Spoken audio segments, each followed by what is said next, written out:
Narayanam namaskritya Naram chaiva narotamam Deving Sarasatim Yasam Tato Jayamudhirayat. Before reciting the Srimad Bhagavatam, which is our very means of conquest, let us offer respectful obeisances unto the personality of God and Lord Narayan, unto Narayan Rishi, the supermost human being, unto Mother Saraswati, the goddess of learning, unto Srila Vyasadeva, who is the author, and unto Srila Prabhupada, who is the translator, commentator, and our spiritual master. Nashta Preshu Abhadreshu Nityam Bhagavata Sevaya Bhagavati Uttama Shloke Bhaktir Bhavati Naishtaki. By regularly attending the Srimad Bhagavatam class and by rendering service unto the pure devotee, all that is troublesome to the heart is almost completely destroyed, and loving devotional service unto the personality of Godhead, whose worship with transcendental songs becomes established as an irrevocable fact. Om Namo Bhagavate Vasudevaya. Om Namo Bhagavate Vasudevaya. Om Namo Bhagavate Vasudevaya. So we're continuing our reading from the Srimad Bhagavatam. This is the 11th canto, which is entitled General History. We're in chapter 3, entitled Liberation from the Illusory Energy. And today we'll be reciting text number 6. So just a reference, this is being spoken by Sri Antariksha in response to questions from Maharaj Nimi. Karmani karma vikurvan Sannamitani dehabrit Tat karma palangrinan Ramatiha Saketaram. Karmani karma vikurvan Sannamitani dehabrit Tat karma palangrinan Brahmatiha Saketaram. Karmani karma vikurvan Sannimittani dehabrit Tat karma palangrinan Brahmatiha Saketaram. Please chant, Maharaj.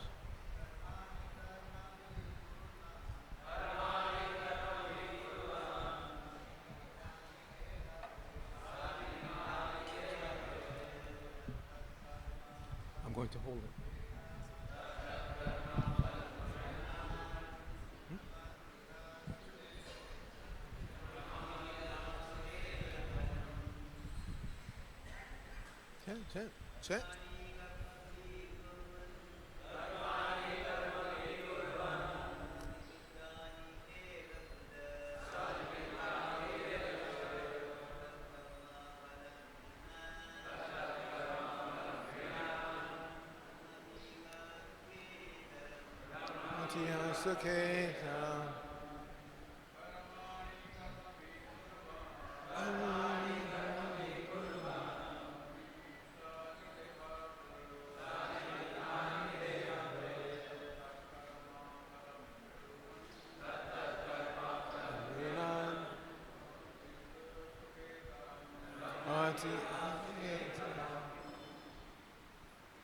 Chant. Chant.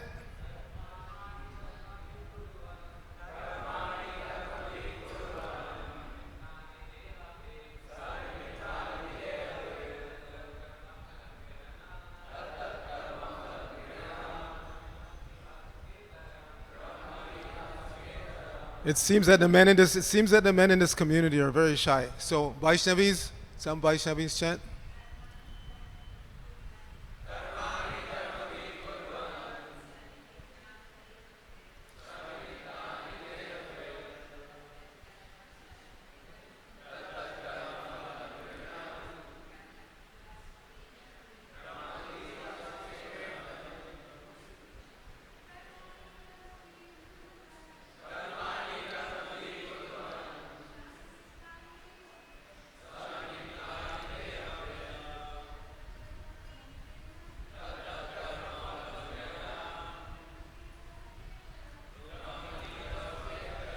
So when Prabhupada was present and giving class, you can imagine, the temple was packed.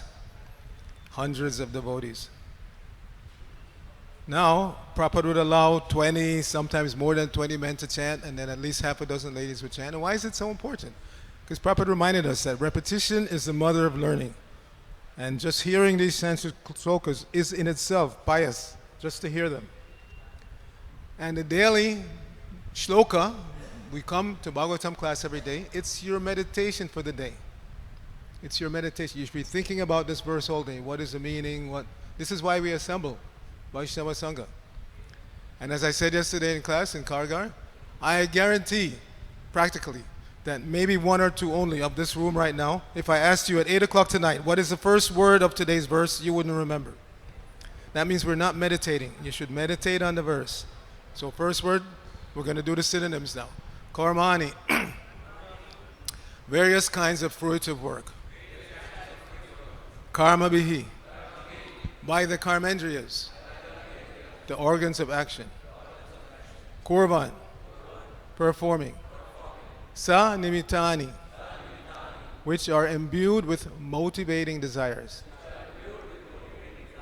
Dehabrit, the proprietor of the material body. Tat, various. Karma phalam, results of work.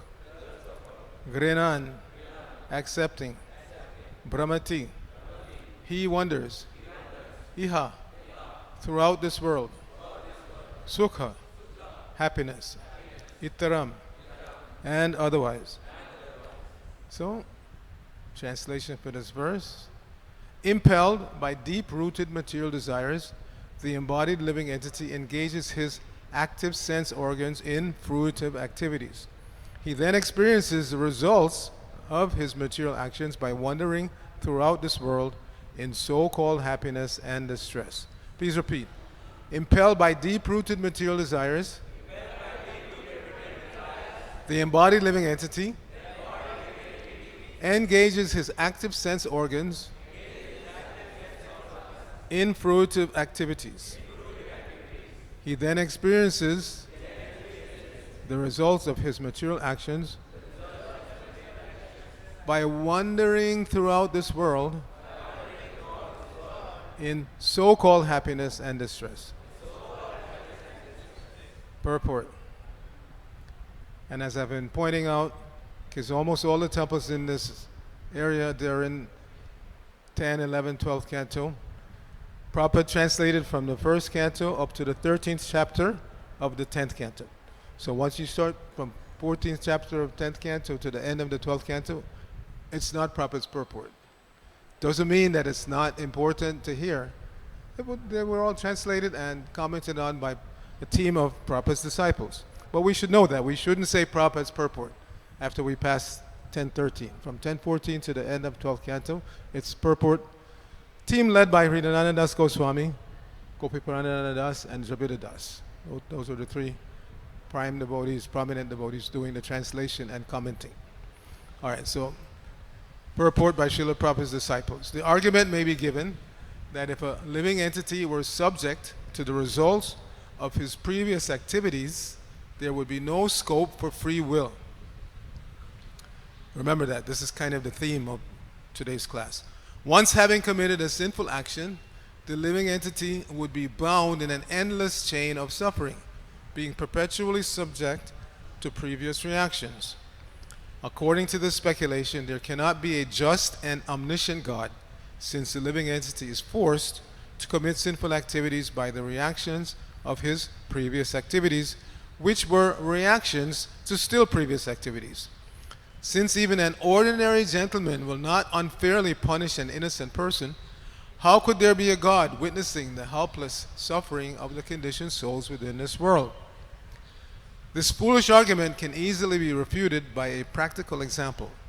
If I purchase a ticket for an airline flight, board the plane, and commence the flight, once the plane has taken off, my decision to board the plane forces me to continue flying until the plane lands.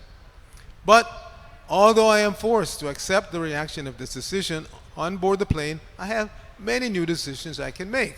I may accept the food and drink from the stewardesses or reject it. I may read a magazine or newspaper. I may sleep, walk up and down the aisle, converse with other passengers, and so on. In other words, although the general context, flying to a particular city, is forcibly imposed upon me as a reaction to my previous decision to board the plane, even within that situation, I am constantly making new decisions and creating new reactions. For example, if I cause a disturbance on the airplane, I may be arrested when the plane lands. On the other hand, if I make friends with a businessman sitting next to me on the plane, such a contact may lead to a favorable business transaction in the future. Similarly, although the living entity is forced to accept a particular body by the laws of karma, within the human form of life there is always scope for free will and decision making. Therefore, the Supreme Personality of Godhead cannot be considered unjust for holding the living entity in human life responsible for his present activities, despite the living entities undergoing the reactions of his previous work. According to Srila Vishwanath Chakrabarti Thakur, the influence of Maya is so strong that even in a hellish condition, the proud, conditioned soul thinks that he is enjoying life.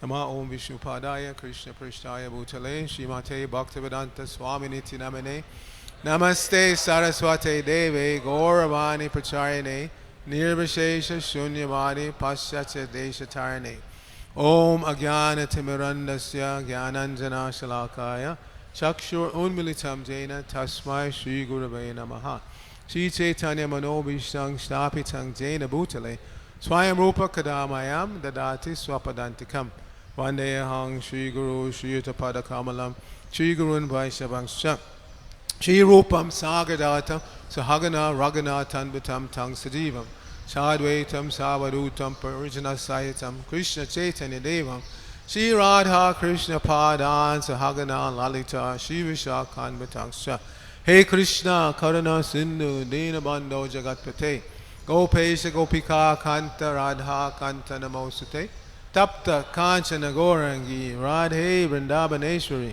Rishabhanu Sute Devi Padamami Hari Priye Vancha Kalpatarubhyascha Kripa Sindhubhya Evacha Patitanang Pavanebhyo Vaishnavebhyo Namo Namaha Jai Shri Krishna Chaitanya Prabhu Nityananda Shri Advaita Gadadhara Shri Vasari Gaur Bhaktivinoda Hare Krishna Krishna Krishna Hare Hare Hare Rama Rama Rama Hare Hare. Hare Krishna, dear devotees. Thank you for kind opportunity to speak on Srimad Bhagavatam here in the great ISKCON temple of Juhu, Mumbai. Hare Krishna. So the topic this morning is actually an age-old conundrum in spiritual philosophical circles. Because without a clear understanding of karma, one becomes confused. The simple statement that is usually made in those circles is, if God is fair and just, why do bad things happen to good people? And conversely, why do good things happen to bad people? So this is an age-old philosophical conundrum, which can only be explained by thoroughly understanding the philosophy. In other, even spiritual philosophical circles, they're unclear about this. If God is fair, God is just, God is omniscient, God is all-powerful, why would He allow something bad to happen to a good person? So the beginning of this understanding takes us back to the beginning of Bhagavad-gita, that we are not these material bodies, we are eternal spiritual souls. So whatever is happening on the physical, material platform, both gross and subtle, gross body, but we know inside the gross body there's a subtle body. Sometimes externally, on the gross level, everything seems to be wonderful. You have good health, you have enough money in the bank, you have nice association, nice family members. But because on the subtle level, the mind is not peaceful, not settled, then you're not happy. The classic example I like to use, I grew up in New York City. How many of you have been to New York? At least some of you have been to New York. So New York, in the central part of Manhattan, there's Central Park, it's called, a very big park.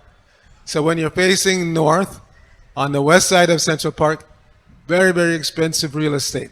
Very high price apartment buildings. So in one such apartment called the Dakota, it's worldwide famous because that's where John Lennon used to live. But in that same building, there was one young lady, mid-30s. She was the heiress to a big fortune, so already fixed up materially. She had a routine. Every day she would come down from her apartment, doorman would open the door, she would go to Central Park, take a walk, come back home. Again, doorman opens the door, she goes to her apartment. One day, same routine, she went down, went to the park, came back, went up to her apartment and jumped out the window. So, externally, everything was fine.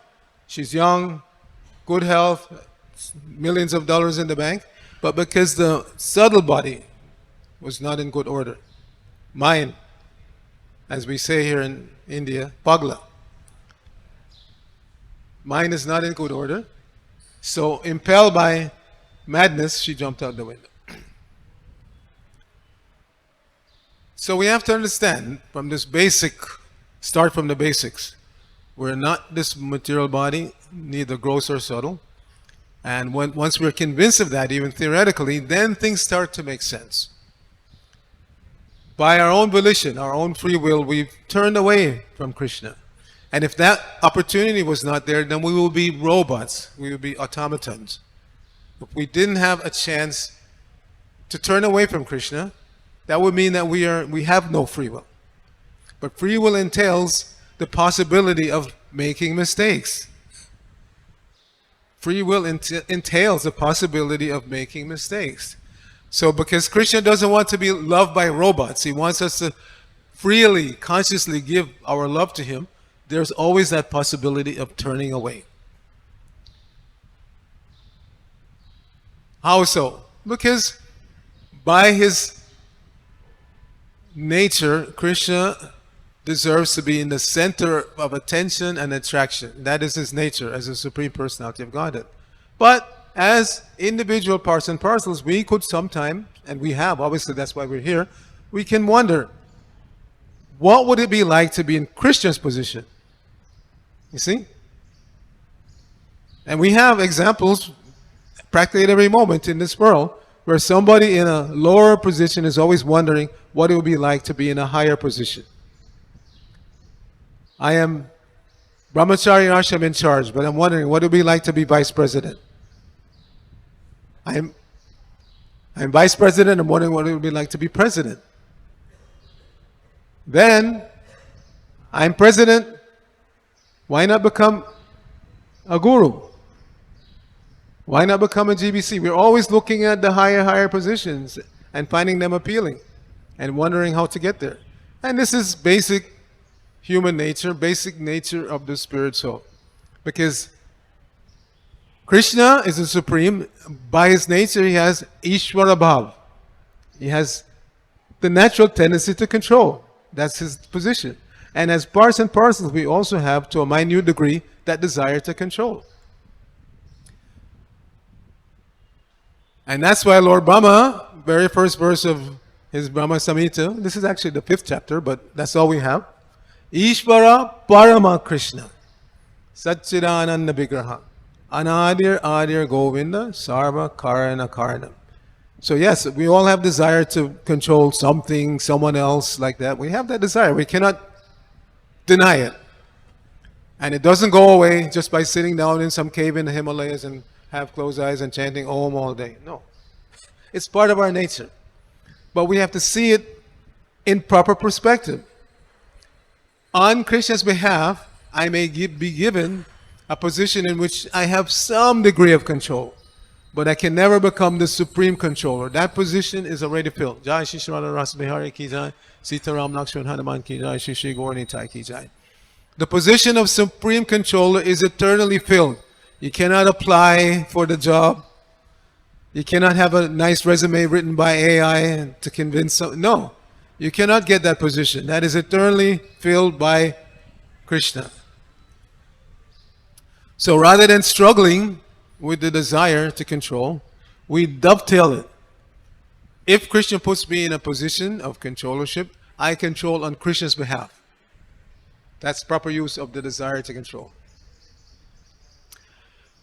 Now, in terms of, particularly being mentioned here, actions and reactions, which produce good or bad results.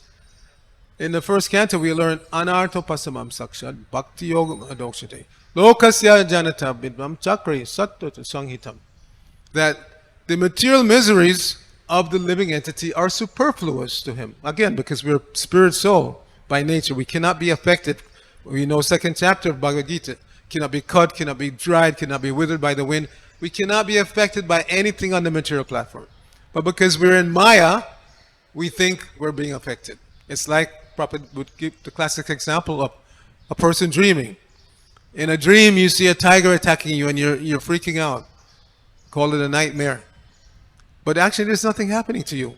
You're lying there on the bed, there's nothing happening. But in the dream, you're seeing, and it's very real. So similarly, as the night dream is not real, this daydream is not real either. In the daydreaming state, again, we think we're being attacked, or we think we're getting something favorable, we think we're in charge, we think we would like to be in charge. All of these things are just superfluous. Anartha upasamam sakshat. Bhakti yoga madokshate. So how do we overcome this ignorance, this maya? By bhakti yoga. And that's why Chakre Sattvata Sanghitam. This Sattvata Sanghita, Srimad Bhagavatam, has been given to us by Srila Vyasadeva for this purpose. To bring us back to our normal consciousness where we're not affected by anything external. So this is the subject matter here. That if we have made sufficient advancement, we are not afraid abhaya. We are unafraid of anything that happens in this material world. This is our natural, normal position. But due to the influence of Maya, the external energy, since time immemorial, we're thinking again in terms of profit and loss. We're thinking in terms of favorable, unfavorable. But ultimately, all of these things are external. And the devotees know this. And therefore, we have the phenomenon of Kunti Devi praying, it seems, for calamities come. Vipadak Shanti Tatsatsa Tattatatsa Jagat Guru Bhavatak Darshanat Yaksat Apunar Bhavadarshanam. She says, let these calamities come again and again. What calamities? What did the Pandavas go through along with their mother Kunti? So many things. Poison cake, house of black being set on fire, so many things. So you would think they would be happy to be out of such calamity, but Queen Kunti says, no, Vipadak. Why? Because Bhavatak Darshanadyak. When there are calamities, we naturally take shelter of you. And we not only just take shelter, we actually get to see you. And seeing you means apunar bhavadarshana. No more repetition of birth and death. So the devotees are not negatively affected when so-called bad situations come along. Again, not like these philosophers from other traditions. They cannot figure this out. They cannot figure this out. Why bad things happen to good people, good things happen to bad people. What's the driving force behind all of that? If God is actually powerful and in control and omniscient, why would He allow it to happen? Because we have opted to come to this material world to try to imitate Krishna. To use our Ishvara Bhava to the maximum extent. So Krishna doesn't interfere. Generally, He does not interfere. You wanted to try to be me? Okay. Here's your opportunity. And we keep trying, and we keep getting smashed, and we get up and we try again, and we keep getting smashed. And we can't figure it out. Why is this happening? Why am I not successful? And then finally, we come to the point of believing in God. We believe in God. But instead of serving God, we want God to serve us. So on the Neophyte platform, we come to Mandir, we come in front of Radharasbihari and pray. Please give me this, please give me that, give me this, give me that. My enemies are attacking me, kill them. Right? In every religious tradition, not just in Hinduism. Every tradition, Christianity, Judaism, Islam, people go to church, mosque, and they pray like that. These people are our enemies, kill them. Not understanding that, first of all, you can't kill anyone. It's not possible because the soul cannot be killed. So we should not do that. We should at least elevate to the second or the Madhyam platform where we always want to serve Krishna. We always want to serve God. We're not bothering God every moment, give me this, give me that. I am now Brahmachari Ashram in charge, make me TP. No, we don't pray like that. Hare Krishna, Krishna Krishna, Hare Hare. Hare Rama, Rama Rama, Hare Hare. Means, oh my Lord, oh energy of the Lord, please engage me in your service. And not just engage, but according to your desires, according to your will, according to what makes you happy. Because sometimes that's not obvious. It's not obvious. Therefore, in our International Society for Krishna Consciousness, yes, there is a hierarchy of authority that begins with Krishna. Then it comes down through disciplic succession to Srila Prabhupada, and then Prabhupada's representatives. So we should never act independently. We should always have all of our activities authorized. And in this way, Krishna will be pleased. Because the whole scheme of Bhakti Yoga, devotional service, is to please Krishna. I may not even be pleased. Bhaktivinoda Thakur says, if the service that I'm doing is not pleasing to me, but is pleasing to you, then it becomes my highest pleasure. In other words, sometimes we may be asked to do something that externally is not very pleasing. When I joined ISKCON in 1973 in New York, I had been studying civil engineering. So I could have been puffed up. After moving in the ashram, the very first thing they asked me to do was clean the brahmachari bathrooms. Now, that was not an easy task. In 1973 in New York, Brahmachari Ashram, ISKCON, Brooklyn, Henry Street, there were 100 brahmacharis living in one room. And it was not very spacious. Living like sardines, sleeping like that. We didn't even have our own deities. It was a big merge. You wear a dhoti, you throw it in the merge, and then somebody had to wash all that and bring it back. You didn't even have your own cloth. And that was my second seva, doing the laundry. So I could have been puffed up. I am an intellectual guy. I should be given some intellectual seva. No, I understood at least that much. That whatever the authorities ask you to do, you should do. Don't be over-intelligent. Don't overthink it. Sometimes we can come to that point, especially we've been experienced for a few years. Now I am Sankirtan leader, but the authorities want me to become a temple president? Nah, for me that's not a very desirable job. No, but you should be surrendered enough to the authorities that if they ask you to do something, obviously something that's within the scope of bhakti, not something outside. Like I remember one time, one temple president, the collections were not coming in so good, so he wanted to send the brahmacharis to do some work, regular work, to bring in money. No, that's not proper.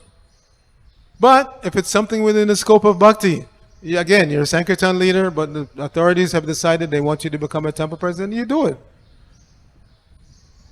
Or you're such a surrendered soul, you're happy to stay in the kitchen all day and scrub Krishna's pots, but now they say, you've done such a nice job, now we want you to go out in the street and distribute books. You do it. Don't overthink it. Don't become over-intelligent. Prabhupada used to remind us. Don't be over. It's a very simple process. If you've actually surrendered to the authorities, whatever the authorities ask you to do, you do it. You do it. And if you don't, there may be some reaction. It's not that because I'm chanting Hare Krishna, there is no reaction. And we know a classic case of the Pandavas. Krishna asked Yudhishthira to tell Dronacharya that Ashwatthama is dead. Because Krishna knew, he's God, he knows everything. Unless Dronacharya is shocked by the news of his son's death, you cannot defeat him. But Yudhishthira was known as Dharmaraj, never told a lie in his life. So he hesitated. How can I go and tell Dronacharya a lie? And for that hesitation, he had to see hell. Now, coming back to the topic.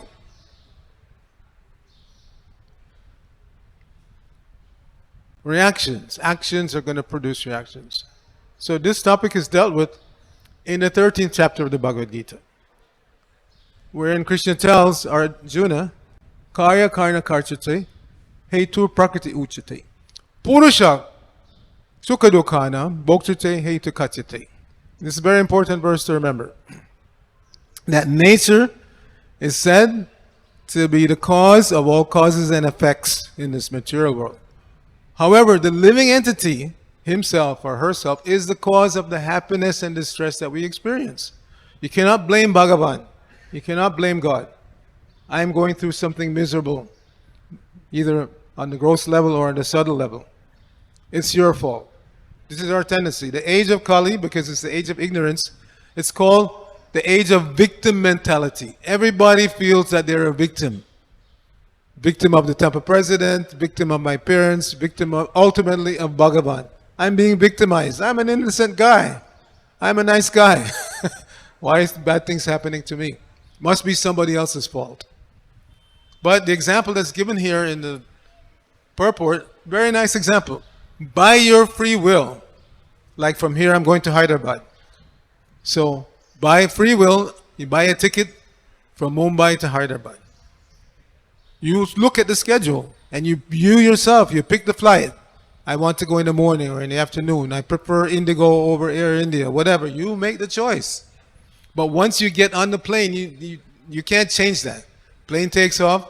I cannot all of a sudden tell the pilot, I'd rather go to Ahmedabad. You can't do that. Matter of fact, you approach the pilot's door and somebody, undercover person on the plane will jump up and grab you. You cannot go near the pilot's door. So once you make all those choices, you get on the plane, then you can't change that circumstance. But as been mentioned here, you still have free will. You can decide to accept the airline food or not. I don't take the airline food. Either I bring something or I fast. Some juice you can accept. Like in the early days, 26 2nd Avenue, the devotees approached Srila Prabhupada and because their parents were inviting them home for Christmas. Most of the followers were from the Christian community. Oh, actually, in the early days, a lot of them were from the Jewish community. Anyway, they would ask permission, Prabhupada, can I go home for Christmas? Visit the parents? Prabhupada said yes, but don't eat anything they give you. He said you can have some milk, you can accept milk and fruit, but nothing that they cook. Because we know the mentality of the cook goes into the... And they're not cooking, because they're not devotees. They're not cooking thinking that this will be offered to Krishna. And they have bad habits. Sometimes they're cooking and they take a spoonful and taste it and then put the same spoon back. So don't. Maybe you're from a Vaishnava family, it's okay. But for the most part, we don't want to accept anything that's cooked by non-devotees. So you get on the plane, you have that opportunity. Accept the airline food, don't, or not. You can talk to the person next to you or not. And I had that experience. I just flew in yesterday from Ahmedabad to Navi Mumbai airport. And behind me, there was a guy, and empty seat, then a lady, and then gradually over the course of just a 1 hour flight, 1 hour and 5 minutes. But I could hear the conversation. He was chatting her up and they exchanged cards. And so you have this opportunity to make decisions. It's not that you're being forced to do everything that you do. But everything that you do presents a reaction, good or bad.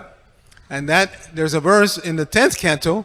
Everything is there in Bhagavatam. Prabhupada will remind us. Everything is there in the Srimad Bhagavatam. You just have to read it. So in the 10th canto, there's a verse that says, Eka persuyate jantur, eka esha praliyate, eko nubungte sukritam, eka esha chaduskritam. So what does that verse mean?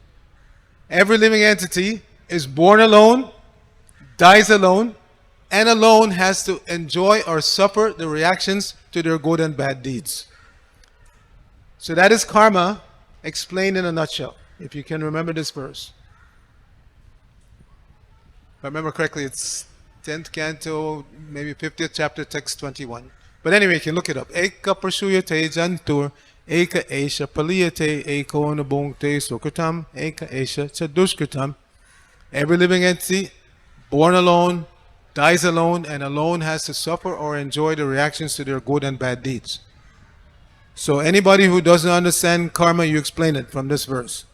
You've made the choice by turning away from Krishna to come into this world. You make choices at every moment, and every one of those choices is going to produce some reaction, good or bad, that you have to enjoy or suffer. Very clear. So don't blame Bhagavan. Don't blame your parents. Don't blame the temple president. Don't blame the GBC. This is ISKCON sport. You go online anywhere and people are always blaming the GBC for doing this or not doing that. No, your situation is created by you. And you have the opportunity, again, anarto pasabam sakshat bhakti yoga madokshite.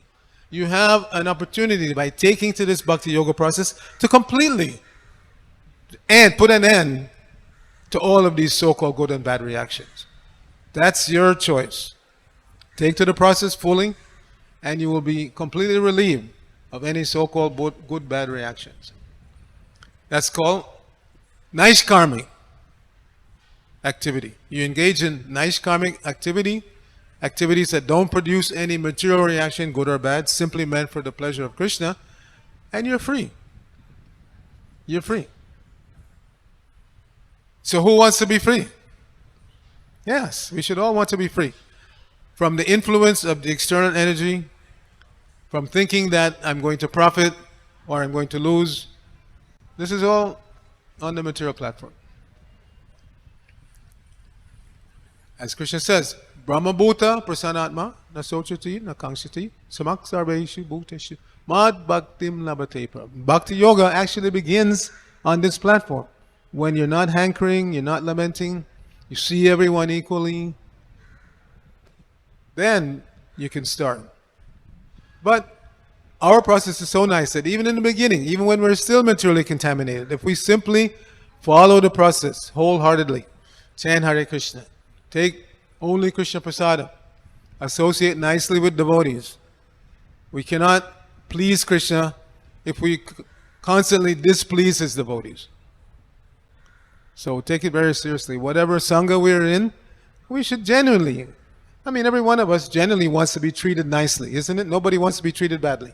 So if I want to be treated nicely, I should want to treat you nicely. I should want to treat you nicely. That's just ordinary human consciousness, what to speak of devotee consciousness. So this point should be very clear. If you have a discussion with somebody from any other tradition or any atheist, and you're blaming God, you say there is God, I don't believe in any God, because if there was a God, how can these things happen? My child, 3-year-old, died of cancer, how could that happen? Confused. So we should not be confused. There is a God, but the situations that we're going through while we're in this material world are actually created by us. Purusha sukha dukhanam bhokshate hetu uchate. 13th chapter, text 21. Krishna says, karna karchate. Hetu prakriti uchate. Purusha, meaning you and I, sukha dukhanam, happiness and distress, are created by us, not by Bhagavan, not by our parents, it's by us. When I was a child, before coming to Krishna consciousness, we were intelligent enough to stump the parents. Whenever the parents would get on our case, we would say, we didn't ask to be born, did we? And they were, oh, you're right. Yes, you did. By your previous activities in previous lives, you asked to be born, and you were given exactly the parents you deserve. It's not like they went shopping and they made a mistake and selected you from... No accident. And where is that stated? Third canto. Everybody should know this verse. Karmana Daivanaitrena. You know that verse? Any of our brahmachari scholars here? You should know that verse. Get an extra idli this morning if you know that verse. Karmana Daivanaitrena. Jantur. Yeah. And then?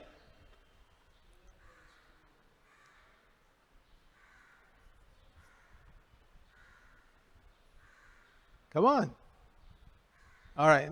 Next time I come back, I reserve the right to test all the brahmacharis.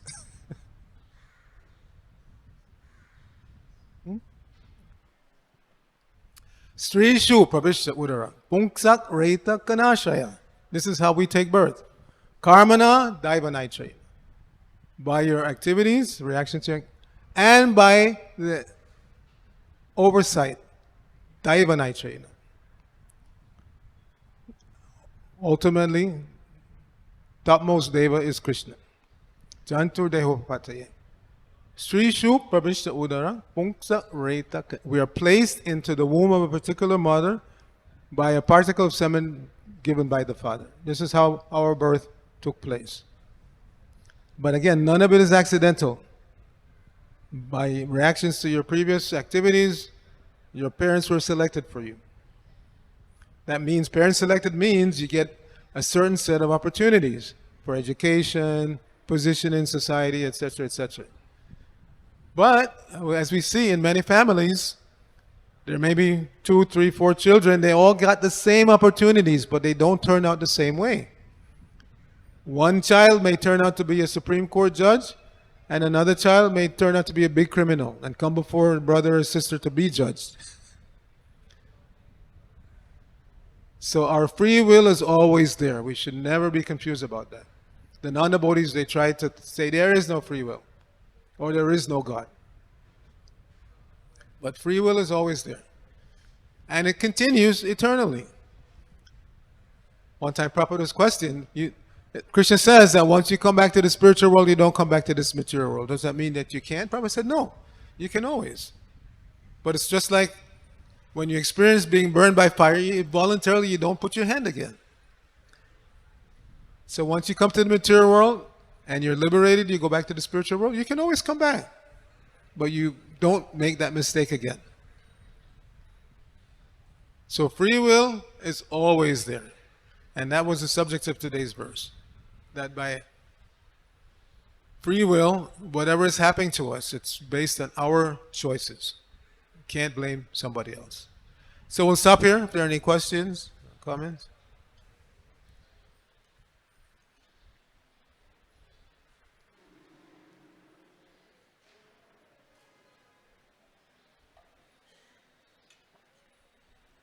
Yes, Devakinanda Prabhu. Please give him the microphone.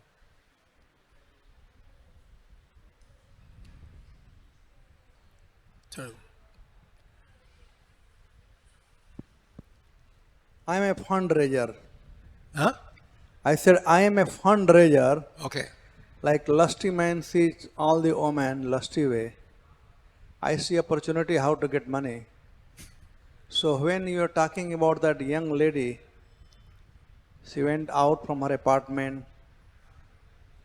to do morning walk. She came and she jumped out of the window. I was thinking maybe you should have been there to meet her, to sign off some check, so you're going to leave all the money.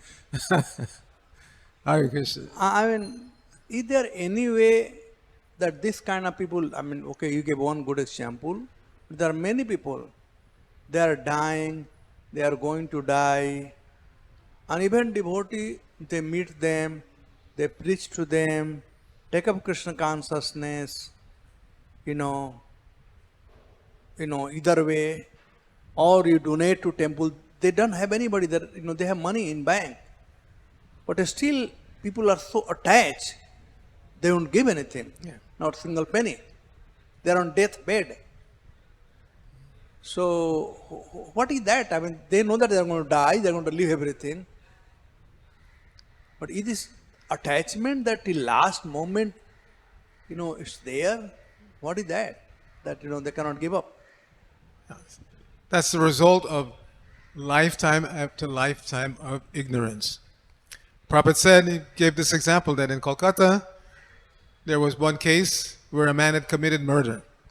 And the advocate, the lawyer representing him, said, "My honor, your honor, this man was just momentarily crazy." So there was some psychological test done.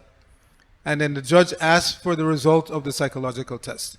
And the psychologist said, "Your honor, as far as I'm concerned, I've tested many people. Everyone is more or less crazy. So if you want to let him off on the plea of being crazy, okay. But as far as I can see, everyone is more or less crazy." So in this world, everyone is more or less on that path. Now her case was prominent because she had so much money.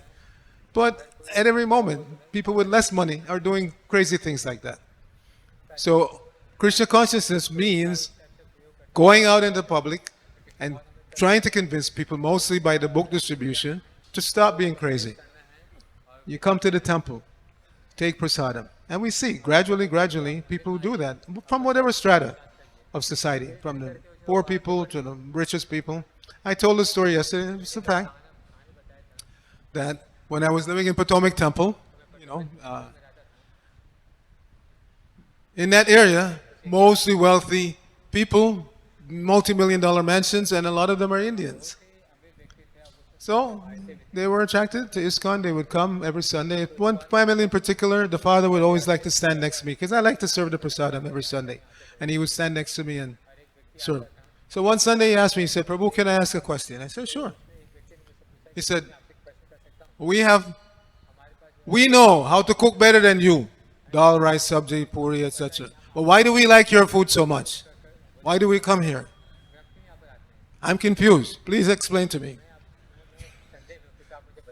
So I told him, "You really want to know?" He said, "Yes. Because it's offered with love and devotion to Radha Madan Mohan. You're tasting Krishna's saliva. That's what is attracting you." So like that, if we just bring them in touch with Krishna consciousness, we don't need an extra, don't overthink it, as Prabhupada said, don't be over intelligent. Just bring them in contact with the process, the chanting process, the prasadam process, and Krishna will do the rest. The poison will go in. Just like right now I have high blood pressure, and I'm taking one medication. It's one small pill, you can barely see it. But the effect is there. I don't know how it's affecting it. I don't know what it's doing. I take the pill, and the blood pressure goes down.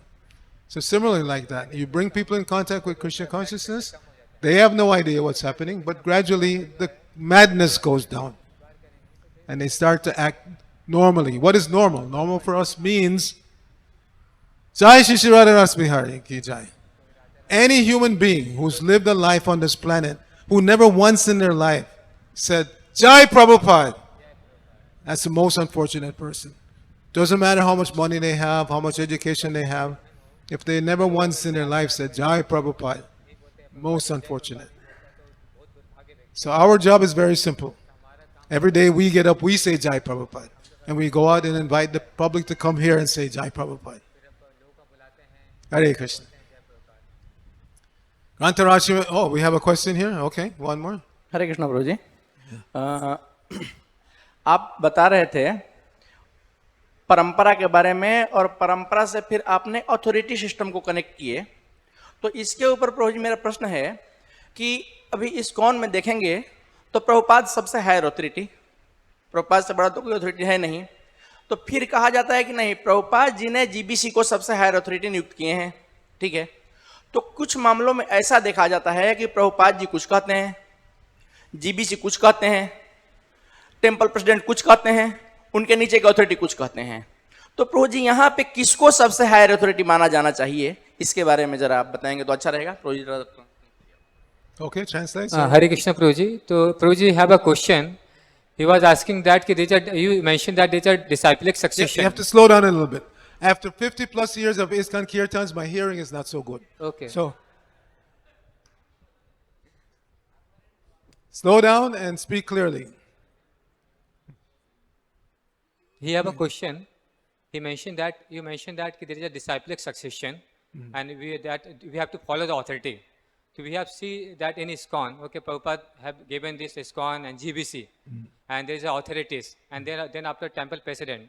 But Prabhupada mentioned that we should follow the GBC, okay. But sometimes some Prabhupada says something, GBC saying some different things, temple president saying something different things.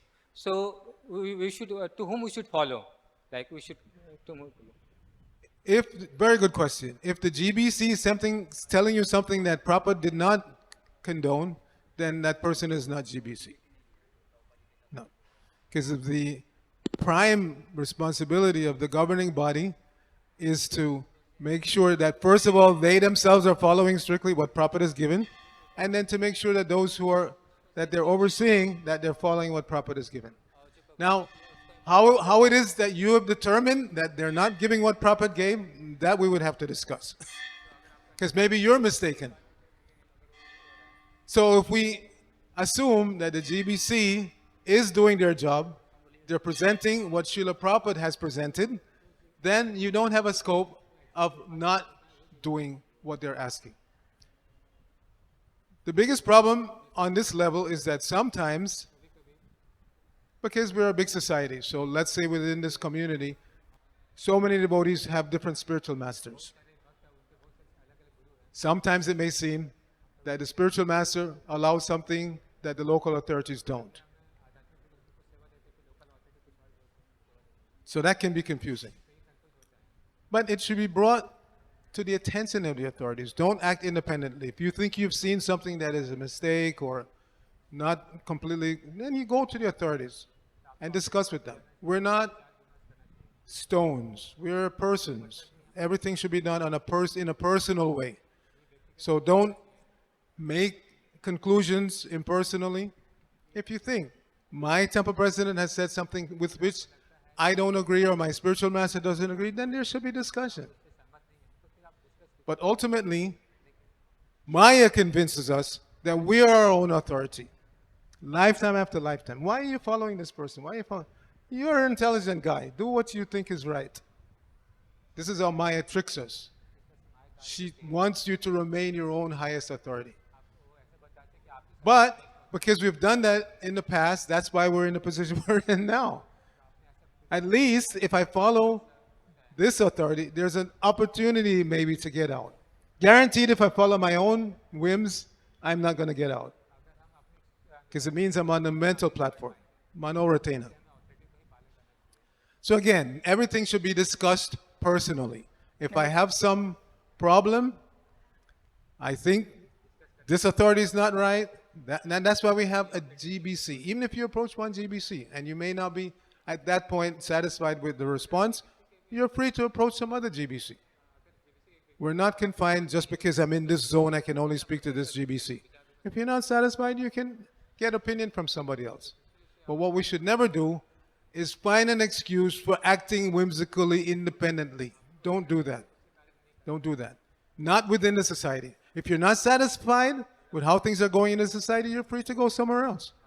But you may find, as many devotees have found in the past, somebody was an ISKCON person, they left and formed their own society, and they convinced you to come and follow them. Now you have no choice, because in their society, they're the absolute, my way or the highway.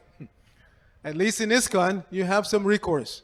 You can go to the temple president, you can go to the GBC, but you leave most other societies out there, especially those who splintered away from ISKCON, one person in charge.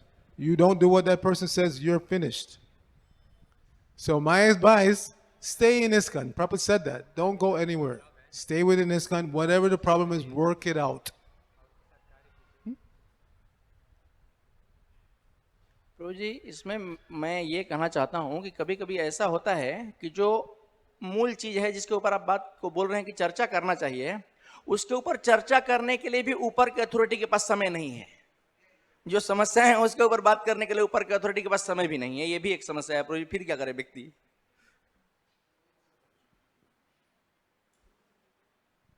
Hare Krishna, Prabhuji. Hare Bhoga.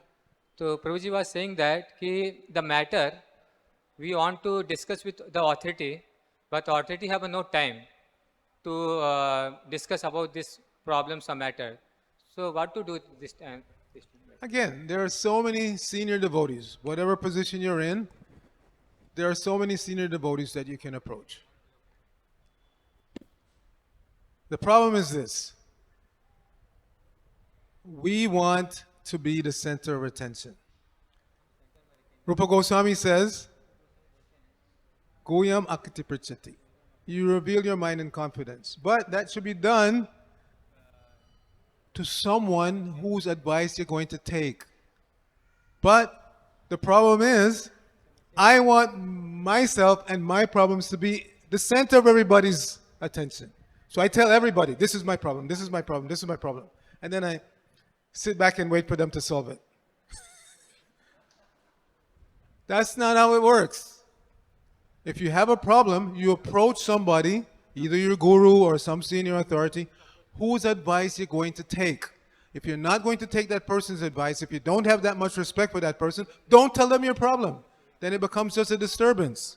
It's just a way of keeping myself prominent in that person's consciousness. Why should I do that? Who am I that you should walk around all day thinking about me and my problems? So don't approach anyone with your problems unless you're willing to take their advice. Don't burden somebody else with your problems. You're not so important that everybody should walk around thinking about how to solve your problem. So again, if you have some problem, first of all decide, I'm going to reveal this problem to this person and I will take their advice that they give me. If I'm not convinced in advance that I will take their advice, then don't approach them. And if there's nobody on this planet that you feel is elevated enough that you can take their advice, then take advice from Bhagavad-gita. Take advice from Srila Prabhupada. If you notice, if you have the database, all of Prabhupada's advice in the form of his letters, his conversations, they've been compiled in something called Prabhupada Shikshartha. Shiksha, every topic, any topic you can think of, marriage, brahmacharya, sannyas, temple management, it's all already there. So you just go to this database and you look for the answer to your question. Better if you can approach, again, some senior authority whose advice you're going to take. But if you don't see anybody in that position, at least take Prabhupada's advice. Go to the database and search. I guarantee you, you'll find this is nothing new. There's nothing new under the sun. Whatever you think you're having a problem with, there's nothing new. It's there. It's been discussed already. Prabhupada has been approached already about that problem. And he has replied. You just haven't come across the answer yet. Okay? Grantaraj Srimad Bhagavatam ki jai. Srila Prabhupada ki jai. Gaur Bhakta Vrinda ki jai.